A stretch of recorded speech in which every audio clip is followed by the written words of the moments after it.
আল্লাহ বলে আমি কাউকে ডাকি নাই, আমি তোমাকে ডাকছি। তুমি কে জানো? তুমি হচ্ছে সেই ইমানদার যে বলছো লা ইলাহা ইল্লাল্লাহ মুহাম্মাদুর রাসূলুল্লাহ। এ বান্দা, ইয়া আইয়ুহাল্লাযীনা আমানু যকুরুল্লাহ, আমি তোকে ডেকে বলছি, তুই কি করবি? আল্লাহকে স্মরণ কর, আল্লাহকে ডাক।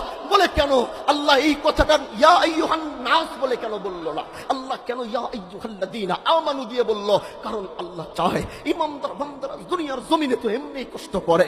আল্লাহ চায় এই ইমানদার বান্দাকে তাআল্লুক মা আল্লাহর সম্পর্ক যেন আল্লাহর সাথে তার তৈরি হয়। এই জন্য ইমানদারকে ডাক দিয়ে বলে উযকুরুল্লাহ। এতটুকু বলে তিনি থাইমা যাইতে পারতেন, তার প্রয়োজন নাই তোমার জিকির, তার প্রয়োজন নাই তোমার নামাজ, কিন্তু তারপরেও তিনি ডাক দিয়ে বলছে যিকরুন কাসীরা।